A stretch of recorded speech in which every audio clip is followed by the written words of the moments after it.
नमस्कार प्यारे बच्चों, आज हम कक्षा 12वीं आरोह भाग 2 में संकलित फणीश्वर नाथ की प्रसिद्ध कहानी पहलवान की ढोलक को पढ़ेंगे। इस कहानी को पढ़ते समय हम निम्नलिखित बातों को जानेंगे। लेखक का संक्षिप्त जीवन परिचय, आंचलिक रचना, पाठ की विषय वस्तु तथा पाठ की सरल व्याख्या। वीडियो के अंत में हम प्रश्न अभ्यास को भी करेंगे तथा वीडियो के दाहिने साइड नीचे जो ट्रायंगल दिया होता है वीडियो के बारे में, उसे जब आप क्लिक करेंगे तो जहां पर वीडियो के बारे में लिखा है उसके नीचे इस पाठ से संभावित बहुविकल्पी प्रश्नों का एक लिंक भी दिया होगा। आप उस लिंक को क्लिक करके बहुविकल्पी प्रश्नों का अभ्यास कर सकते हैं। लेखक का जीवन परिचय। फणीश्वर नाथ रेणु का जन्म बिहार के पूर्णिया जिले अब अररिया में 4 मार्च 1921 को हुआ था। यह प्रमुख रूप से कथाकार हैं और इनकी पहचान आंचलिक कथाकार के रूप में सबसे अधिक होती है। इनकी प्रमुख रचनाएं महिलांचल, पढ़ती परिकथा, दीर्घतपा, जुलूस, कितने चौराहे उपन्यास हैं। इनके द्वारा लिखी गई प्रमुख कहानियां निम्नलिखित कहानी संग्रहों में संकलित हैं, जो इस प्रकार हैं: ठुमरी, अगिनखोर, आदिम रात्र की माक, एक श्रावणी, दोपहरी की धूप। इनके द्वारा कुछ संस्मरण भी लिखे गए जो निम्नलिखित हैं: ऋण जल, धन जल, बन तुलसी की गंध, श्रुत अश्रुत पूर्व। इन्होंने नेपाली क्रांति कथा नामक एक रिपोर्टाज भी लिखा। इनकी मृत्यु सन 1977 में 11 अप्रैल को पटना में हुई। अब हम बात करते हैं आंचलिक रचना। आंचलिक कथा क्या होती है? किसी क्षेत्र विशेष से संबंधित उस क्षेत्र के लोगों की भाषा, रहन सहन व कार्यों का वर्णन करते हुए कहानी कथा लिखना या कथा का ताना बाना बुनना आंचलिक रचना कहलाती है। कहने का तात्पर्य है कि जब किसी रचना में, किसी कहानी में, किसी कथा में, किसी भी लेखक की रचना में उस क्षेत्र की भाषा, वहां के लोगों के रहने, खाने पीने तथा उनके कार्यों का वर्णन किया जाता है तो उसे हम आंचलिक रचना कहते हैं।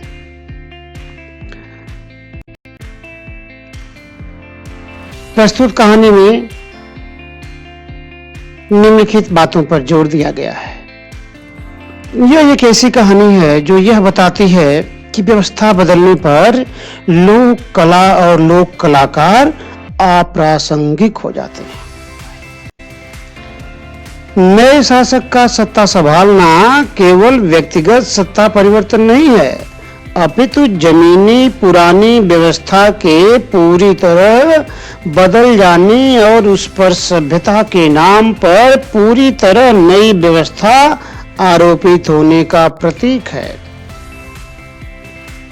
और यह कहानी भारत पर इंडिया के छा जाने की समस्या है। यानी भारत पर इंडिया की छा जाने की समस्या का अर्थ क्या है? यानी पुरानी परंपरा पर, पाश्चात्य परंपरा, प्राचीन परंपरा पर, यानी भारतीय परंपरा पर पाश्चात्य परंपरा का छा जाना। जो लुट्टन जैसे राजदरबारी पहलवान को पेट पालने के लिए हाय तौबा करने पर मजबूर कर देती है। यह कहानी लुट्टन पहलवान की जिजीविका और हिम्मत को भी बताती है। यानी कहानी में कथा नायक के जिजीविका और हिम्मत की भी बात की गई है। आइए देखते हैं इस कहानी को।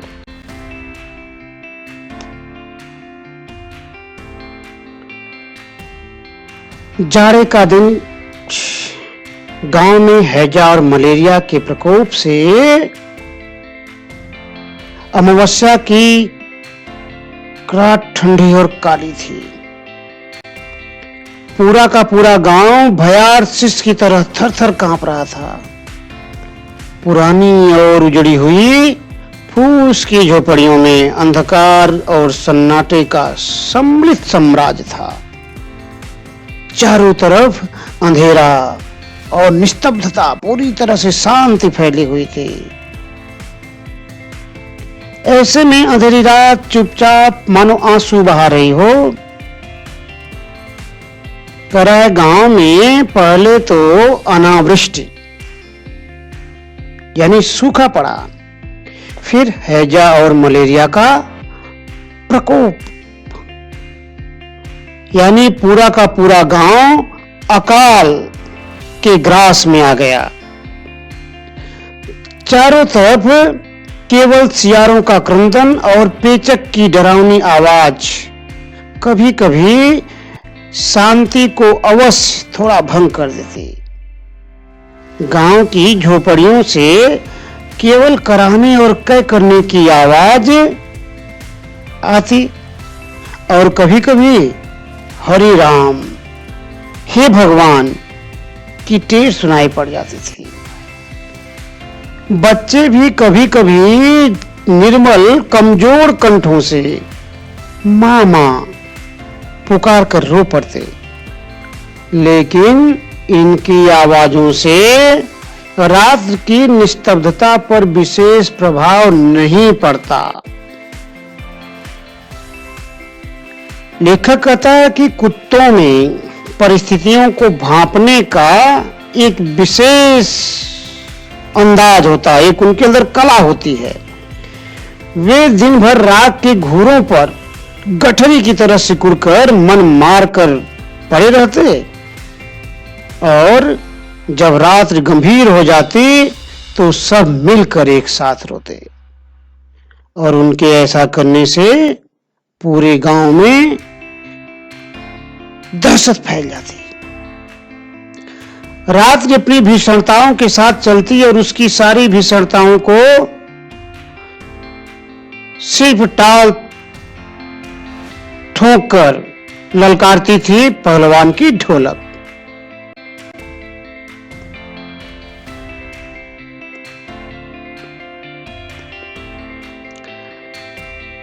लुट्टन पहलवान रात की उस भयावह वातावरण में निरंतर ढोलक बजाता रहता था।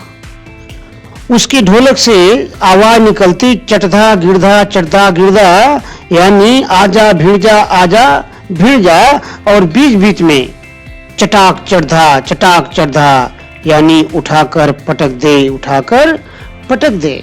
उसकी ढोलक की आवाज उस मृत गांव में संजीवनी शक्ति भरती रहती थी। यानी गांव के लोगों में एक सख्त एक उम्मीद पैदा करती थी कि गांव में हम ही परेशान हैं, हर जगह ये समस्याएं नहीं हैं। कुछ लोग हैं जो अभी भी उत्साहित हैं, यानी जो इससे प्रभावित नहीं हैं, यानी जिनके अंदर जीवटता है, जो हमारी मदद कर सकते हैं।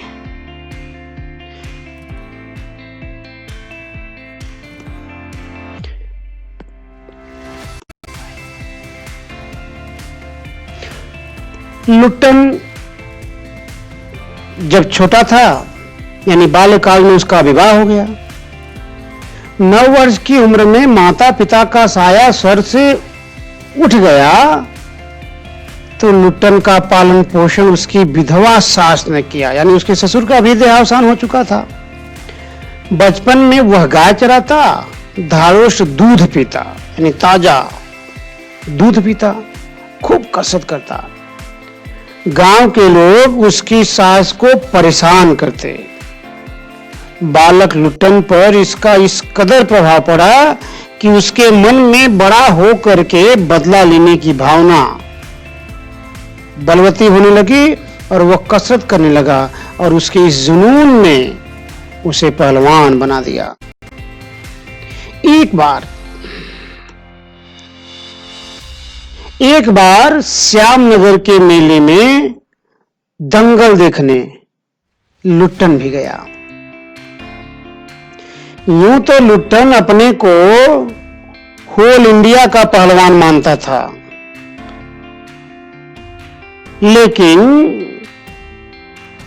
उसे उसके जिले के आसपास के लोग जरूर जानते थे, यानी उसकी पहलवानी को लोग जरूर जानते थे। एक बार जब वह श्यामनगर के मेले में दंगल देखने गया तो वहां पंजाब से पहलवान आए थे और पंजाब का पहलवान बादल सिंह के साथ उसका शिष्य चांद सिंह भी आया था। चांद सिंह 3 दिन में अपने उम्र के सभी पहलवानों को पछाड़कर शेर के बच्चे की उपाधि प्राप्त कर ली थी, यानी चांद सिंह को लोग अब शेर का बच्चा कहने लगे थे। लुट्टन चांद सिंह को देखकर अब चांद सिंह से कोई लड़ने की हिम्मत नहीं करता और लुट्टन ने अब चांद सिंह को चुनौती दे दी लड़ने के लिए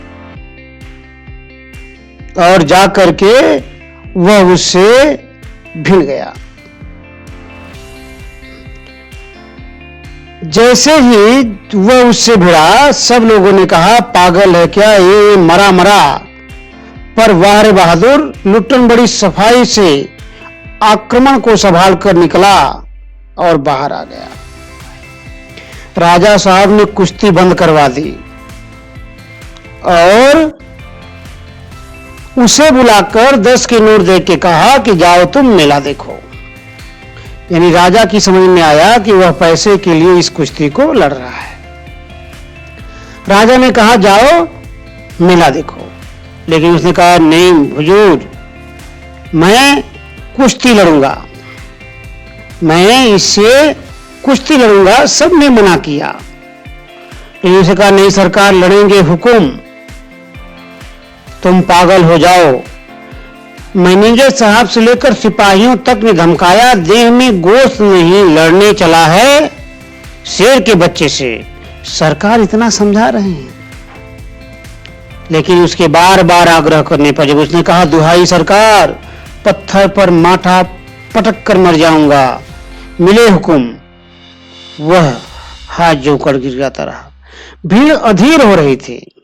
कुछ लोगों ने कहा कि लड़ने दिया जाए, अगर वो कह रहा है तो उसे लड़ने दिया जाए, और राजा ने विवश होकर के उसे इजाजत दे दी कि इसे लड़ने दो। बाजे बजने लगे, दर्शकों में फिर उत्तेजना फैली, कोलाहल बढ़ गया, चारों तरफ हल्ला हो गया। दुकानदारों ने दुकानें बंद करके लुट्टन की कुश्ती देखने पहुंचाए। सबकी आंखें लुट्टन और चांद सिंह की जोड़ी पर कि कोई तो मिला जो चांद सिंह को शेर के बच्चे को चुनौती दिया। वो कौन है देखने के लिए लालायित थी। चांद सिंह की जोड़ी, चांद सिंह की कुश्ती हो रही है, ढोलक बज रही थी, चट धा गिरधा, चट धा गिरधा, ढाक ढिना, ढाक ढिना, ढाक ढिना, अर्थात वाह पट्टे वाह पट्टे वाह पट्टे, जो किसको शाबाशी दे रही थी? लुट्टन को। लुट्टन को चांद ने कसकर दबा लिया। जो दर्शक दीर्घा में लोग थे, अरे गया गया, दर्शकों ने तालियां बजाई, हलवा हो जाएगा हलवा, हंसी खेल नहीं है, शेर का बच्चा है बच्चों। यानी सारा जनमत और राजमत किसके फेवर में था? चांद सिंह के, शेर के बच्चे की। चट गिरधा, चट गिरधा, चट गिरधा। इसी में लुट्टन के कानों में आवाज आई मत डरना, मत डरना, मत डरना। लुट्टन के केवनी पर, गर्दन पर केवनी डालकर चांद सिंह चित करने की कोशिश कर रहा था और वहीं बादल सिंह जो चांद सिंह का गुरु था उसे ललकार रहा था कि वहीं दफना दे बहादुर, कि ऐसी नौबत फिर ये ना करे, किसी की मजाल ना हो। लुट्टन की आंखें बाहर निकल रही थी क्योंकि वह इस समय पूरी तरह किसकी पकड़ में था? चांद सिंह की। और सब लोग चांद सिंह को शाबाशी दे रहे थे। लुट्टन के फेवर में केवल ढोल की आवाज थी, चट गिरधा, चट गिरधा, चट गिरधा, मत डरना, मत डरना, मत डरना, जो उसकी हिम्मत बजा रही थी। अचानक ढोल फिर बजी, धाक धिना तिरकट तिना, धाक धिना तिरकट तिना, और इसकी जो प्रतिध्वनि सुनाई दे रही थी लुट्टन को वह थी, दाव काटो बाहर निकलो, दाव काटो बाहर निकलो। और अब लोगों के आश्चर्य का ठिकाना नहीं था क्योंकि लुट्टन दाव काटकर बाहर निकल आया था। अब लोगों का नजरिया बदलने लगा, वाह रे मिट्टी के शेर। तो कुछ लोगों ने कहा अच्छा बाहर निकल आया इसलिए तो। अब जनमत चांद सिंह के बजाय लुट्टन के फेवर में आने लगा और मोटी और भौड़ी आवाज वाला ढोल बज रहा था, चटाक चढ़ा, चटाक चढ़ा, उठाकर पटक दे, उठा पटक दे, उठा पटक दे। लुट्टन ने चालाकी से दाव और जोर लगाकर चांद को जमीन पर दे मारा।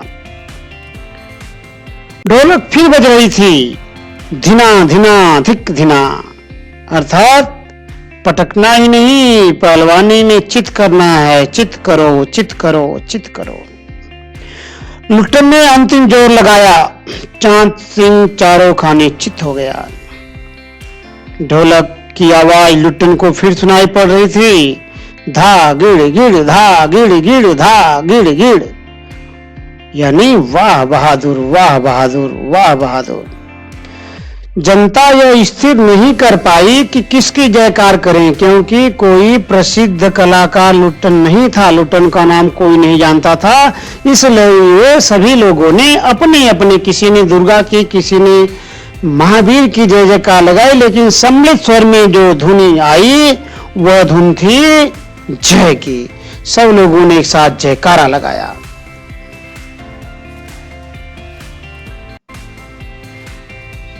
कुश्ती जैसे ही समाप्त हुई, लुट्टन सबसे पहले ढोलक की तरफ भागा, ढोलक बजाने जाके ढोलक को प्रणाम किया।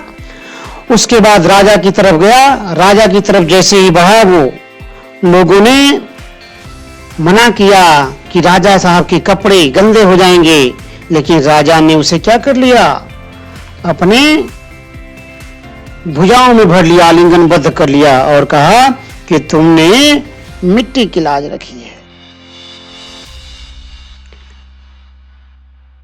पंजाबी पहलवानों की जमात चांद सिंह के आंसू पोंछ रही थी। राजा ने कहा यह मिट्टी की लाज रखा है, इसलिए अब यह लुट्टन सिंह हुआ। राज पंडितों ने मुंह बिचकाया, हुजूर जाति का अर्थात ये सिंह नहीं है, इसे आप नाहक सिंह कर रहे हैं। मैनेजर साहब जो छत्री थे, क्लीन शेव्ड, चेहरे को संकुचित करते हुए अपनी अदा में बोले कि हाँ सरकार यह अन्याय है। राजा ने मुस्कुराते हुए कहा कि यह शेरों जैसा काम किया है इसलिए सिंह है। उसी दिन से लुट्टन पहलवान की कीर्ति दूर दूर तक फैल गई। उसे राज दरबार में रख लिया गया। अब उसे पौष्टिक भोजन मिलने लगा, व्यायाम करने लगा, राजा का स्नेह मिलने लगा और वह बड़े से बड़े पहलवानों को चित करने लगा। काला खां के संबंध में कहा जाता है कि वह ज्यों ही लंगोट लगाकर आली कहकर अपने प्रतिद्वंदी पर टूटता, प्रतिद्वंदी को जैसे लकवा मार देता, यानी उसका बल आधा हो जाता।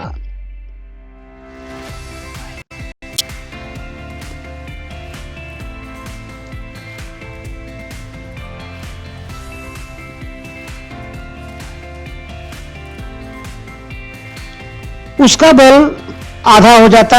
अब वह केवल एक दर्दनीय जीव रह गया था, यानी अब राजा साहब उसे लड़ने नहीं देते। अगर कोई हिम्मत भी करता तो राजा उसे मना कर देते। वह मेले में जाता अस्त व्यस्त चोंगा पहनकर, मत वाले हाथी की तरह चलता। कभी कभी हलवाइयों को चुगल सोचती, मजाक सोचता तो कहते, पहलवान काका रसगुल्ले खा लो। तो पहलवान कहता, लाओ तनिक काहे, 1.5-2 सेर लाओ, और वो चट कर जाता।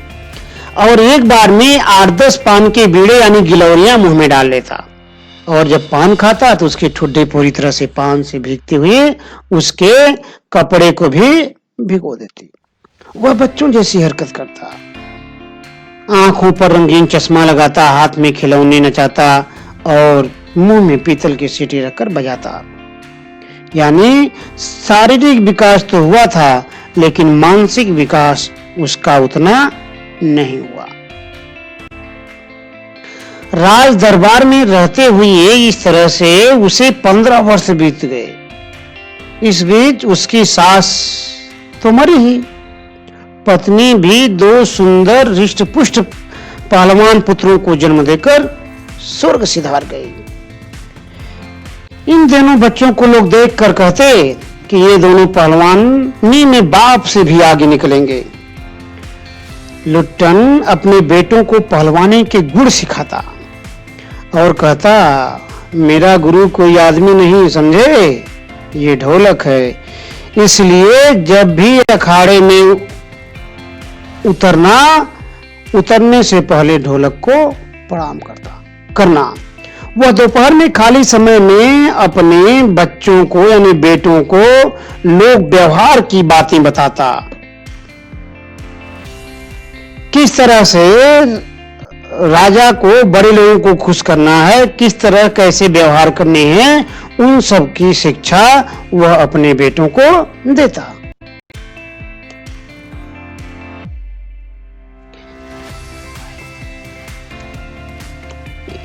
इसी बीच राजा की असामयिक मृत्यु हो जाती है। राजा की मृत्यु के बाद विलायत से वापिस लौटे राजकुमार राजकाज अपने हाथ में लिए। नए राजकुमार ने बहुत सारे परिवर्तन किए। पुरानी परंपराओं, खेलों को राज दरबार से हटा दिया गया और राज दरबार से पहलवान को छुट्टी मिल गई। यानी जो राज दरबारी पहलवान था लुट्टन, अब वह सड़क पर आ गया। लुट्टन अपने दोनों बेटों को साथ लेकर गांव लौट आया। गांव वालों ने उसके लिए एक झोपड़ी डाल दिया, वह उसी में रहता और गांव के नौजवानों को कुश्ती सिखाता, जिसके बदले गांव वाले उसे खाने पीने की व्यवस्था करते। लेकिन आपदा के कारण गांव वालों को खाने का खुद ठिकाना नहीं रहा, तो वह क्या पहलवानी के गुण सीखते। अर्थात धीरे धीरे उसकी पहलवानी की पाठशाला बंद होने लगी। अब वह केवल अपने दोनों बच्चों को पहलवानी के गुण सिखाता। पहले तो गांव के बच्चों को सिखाता था, लेकिन जब गांव के बच्चे सीखना बंद कर दिए तो केवल अपने दोनों बेटों को वह पहलवानी के गुण सिखाता, एक एक करतब दिखा।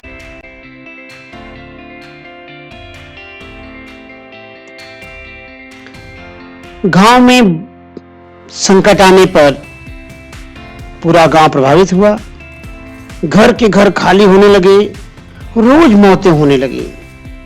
दिन के उजाले में लोग बाहर निकलकर भले ही एक दूसरे को ढांढस बढ़ाते और सब को नदी में प्रवाहित करने की सलाह देते, लेकिन सूर्यास्त होते ही लोग अपने घरों में घुस जाते। ऐसे में रात में सिर्फ पहलवान की ढोलक बजती जो अर्धमृत, औषध उपचार पथ्य विहीन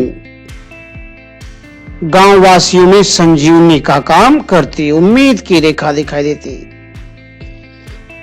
एक दिन पहलवान के दोनों बेटे भी अकाल के शिकार हो गए। पहलवान ने देखा कि दोनों बेटे पीठ के बल नहीं, अलबत्ता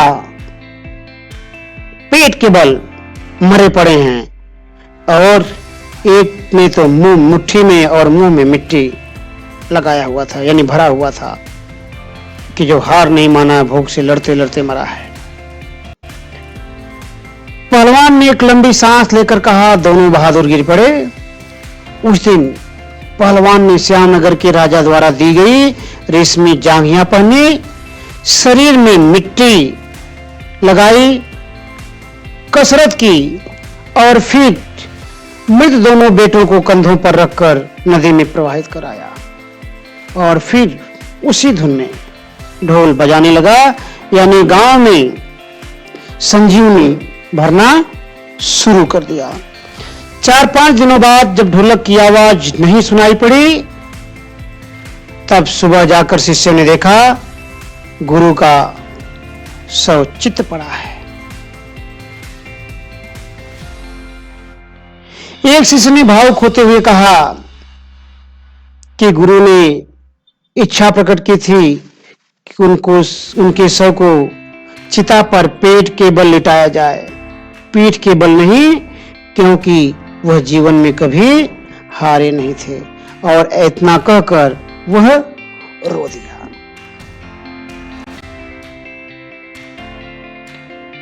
प्रिय विद्यार्थियों, आशा है कि आपको यह पाठ आसानी से समझ में आ गया होगा। आइए अब हम प्रश्न अभ्यास के यानी पाठ्य पुस्तक के जो प्रमुख प्रश्न हैं उस पर चर्चा करते हैं।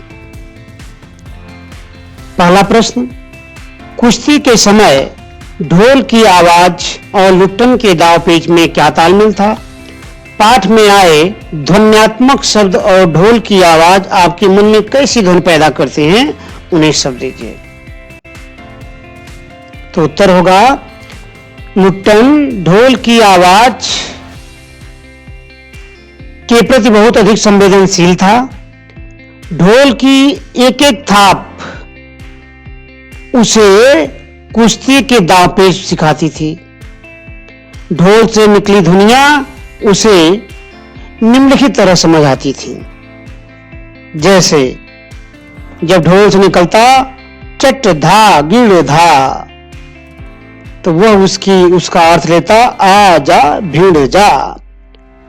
चटाक चटधा, उठाकर पटक दे, उठाकर पटक दे। ढाक ढिना, वाह पट्टे, चट गिड़ धा, मत डरना। धाक धिना तिरकर तिना, दाव काटो बाहर निकलो। धिना धिना धिक धिना, चित्त करो चित्त करो। ये ध्वन्यात्मक शब्द हमारे मन में उत्साह का संचार करते हैं और संघर्ष में लड़ने की प्रेरणा देते हैं। प्रश्न संख्या 2, कहानी के किस मोड़ पर लुट्टन के जीवन में क्या क्या परिवर्तन आया? तो कहानी के किन किन मोड़ों पर लुट्टन के जीवन में क्या क्या परिवर्तन आया उसे आप देखिए। सबसे पहले कि बाल विवाह होना, माता पिता के 9 वर्ष की उम्र में विवाह हो जाना, यानी जब 9 वर्ष का था तो उसके माता पिता का साया उसके सर से हट जाना और विधवा सास द्वारा पालन पोषण करना। दूसरा, जब वो कहाँ जाता है, श्यामनगर के दंगल में जाता है, वहां शेर के बच्चे अर्थात चाँद सिंह को कुश्ती में पछाड़ता है और राज दरबार का अस्थायी पहलवान होता है। तीसरा परिवर्तन, 15 वर्ष राज दरबार में रहने के बाद जब राजा की मृत्यु हो जाती है और उसे दरबार से हटा दिया जाता है, वह गांव आने पर मजबूर होता है। अगला, गांव वालों ने भरण पोषण का दायित्व तो लिया, किंतु बाद में उसका अखाड़ा जो पहलवानी की पाठशाला थी वो बंद हो गई अब वह केवल अपने पुत्रों को सिखाता। अगला परिवर्तन, पुत्रों की मृत्यु के बाद महज 4-5 दिनों में अकेला रहते हुए स्वयं पहलवान स्वर्ग सिधार गया। प्रश्न संख्या 3, लुटन पहलवान ने ऐसा क्यों कहा होगा कि मेरा गुरु कोई पहलवान नहीं, यही ढोल है? उत्तर होगा, लुटन कुश्ती के दाव पेच वाकई किसी गुरु से नहीं सीखा था। वह जब कुश्ती करते हुए संघर्ष की प्रेरणा ढोलक से उत्तेजक आवाज निकलती तो उसे मिलती। जब ढोलक पर थाप पड़ती तो पहलवान की नसें उत्तेजित हो जाती, उसका तन बदन लड़ने के लिए मचलने लगता। श्यामनगर के मेले में उसने शेर के बच्चे चांद सिंह को इसी आवाज के बल पर तो हराया था। इसी कारण जब भी वह कुश्ती जीता तो उसने सबसे पहले ढोल को प्रणाम किया। एक प्रकार से उसने ढोल को ही अपना गुरु मान लिया। गांव में, अगला प्रश्न, गांव में महामारी फैलने और अपने बेटों के देहांत के बावजूद लुट्टन पहलवान ढोल क्यों बजाता रहा? उत्तर होगा, लुट्टन पहलवान का ढोल की आवाज के साथ गहरा रिश्ता था। यह आवाज उसकी नसों में सनसनी फैलाती, उसे उत्तेजित करती, उसे संघर्ष सिखाती, उसके अंदर जीवंता भरती। इस प्रकार जीवित रहने के लिए उसे ढोल की आवश्यकता थी। वह यह भी समझता था कि यह ढोल न केवल उसे बल्कि औरों को भी उत्साह देता है, आशा की किरण, उम्मीद देती है, संजीवनी देती है। यह सन्नाटे में जिंदगी के होने का एहसास भरती है। इस कारण वह महामारी फैलने के दौरान भी ढोलक बजाता रहा। अपने बेटों की मृत्यु के बावजूद भी उसने सन्नाटे को तोड़ने के लिए, जीवन के उत्साह को बनाए रखने के लिए ढोल बजाता रहा। संख्या 5, ढोलक की आवाज का पूरे गांव पर क्या असर होता? उत्तर होगा, जब रात का सन्नाटा और भय कम होता तो पहलवान की ढोलक साफ सुनाई पड़ती। यानी पहलवान की ढोलक से रात का सन्नाटा और जो भय था लोगों के अंदर वो कम होता। महामारी से प्रभावित अर्धमृत से लोगों में उत्तेजना आ जाती। बच्चे बूढ़े सबकी आंखों के सामने दंगल का दृश्य उत्साह हो नाचने लगता। कहा कि यद्यपि मरने वाले रोगी मौत से बच नहीं पाते, किंतु उन्हें जीते जी मौत का भय सताना बंद कर देता। वे आराम से मौत से लड़ते लड़ते मर सकते थे। इस प्रकार ढोलक उनके कष्ट को कम करती।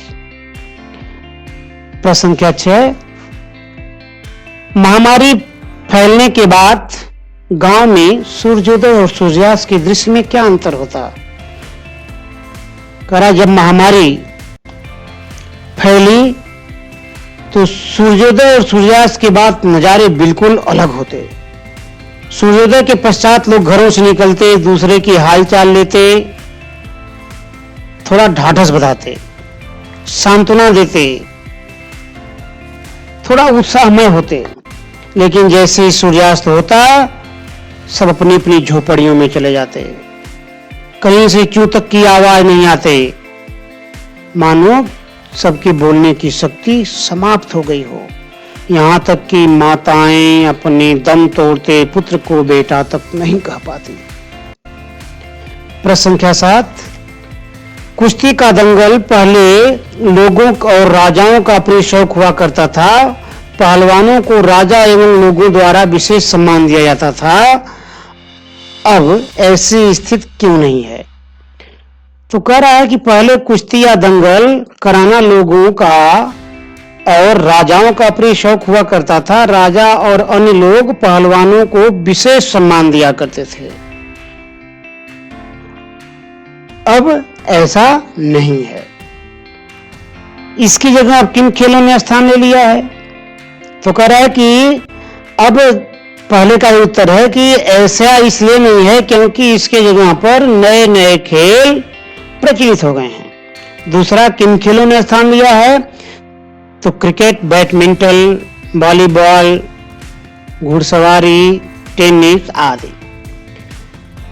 प्रश्न इसका भाग है, कुश्ती को फिर से प्रिय खेल बनाने के लिए हमें क्या करना चाहिए, हम क्या कर सकते हैं? तो क्या करना है, हर स्तर पर, छोटे छोटे ग्रामीण स्तर से लेकर के तहसील स्तर, जिले स्तर पर क्या होना चाहिए? पहलवानों को सम्मानित करना चाहिए, कुश्तियों का आयोजन करना चाहिए, जिससे लोगों को जीवन यापन की सुविधा भी हो, लोग कैरियर के रूप में इसे चुन भी सकें। सेना, रेलवे, बैंक आदि में पहलवानों को सेवा को बढ़ावा देने के लिए इनको भर्ती करना चाहिए। प्रश्न संख्या 8, आशय स्पष्ट करें। आकाश से टूटकर यदि कोई भावुक तारा पृथ्वी पर जाना भी चाहता तो उसकी ज्योति और शक्ति रास्ते में ही शेष हो जाती। अन्य तारे उसकी भावुकता अथवा असफलता पर खिलखिलाकर हंस पड़ते हैं। इसका आशय क्या है? लेखक कह रहा है कि अमावस्या की रात काली और ठंडे की जाड़े की रात, चमकते और टूटते तारों की रोशनी पर वो प्रकाश डालते हुए कहता है, महामारी से पीड़ित लोगों की दुर्दशा पर यदि कोई तारा आकाश से टूटकर उन्हें सांत्वना देने के लिए पृथ्वी की ओर मानो दौड़ता तो वह बेचारा कर भी क्या सकता? इतनी दूर है कि उसकी ज्योति शक्ति रास्ते में ही समाप्त हो जाती, यानी यहां तक पहुंचते पहुंचते उसकी रोशनी गायब हो जाती। और उसके ऐसा अथक प्रयास करने पर अन्य तारे मानो टूटे हुए चमकीले तारों पर मजाक उड़ा रहे, मजाक कर रहे हों। कहने का तात्पर्य यह है कि कहीं तारे टूट टूट कर गिर रहे थे, कहीं चमकते हुए स्थिर खड़े थे। अंतिम प्रश्न, पाठ में अनेक स्थलों पर प्रकृति का मानवीकरण किया गया है। पाठ में ऐसे अंश चुनिए और उनका आशय स्पष्ट कीजिए। तो पहला है, अंधेरी रात, चुपचाप आंसू बहा रही थी। अगला है, निस्तब्धता, करुण सिसकियां और आहों को बलपूर्वक अपने हाथ में दबाने की चेष्टा कर रही थी। पहला, अंधेरा, चुपचाप आंसू बहा रही थी, यानी जाड़े की अंधकारमयी रात में पड़ती हुई ओस रात्र के आंसू प्रतीत होते हैं। दूसरा, निस्तब्धता, करुण सिसकियां कह रहा है, वातावरण में ऐसी घोर शांति कि आह या वेदना भी बाहर नहीं आ रही थी। वस्तुतः मलेरिया और हैजा से पीड़ित भयार्थ गांव एकदम शून्य और शांत था। प्यारे विद्यार्थियों, आज के लिए बस इतना ही। उम्मीद है कि यह पाठ आपको आसानी से समझ में आ गया होगा।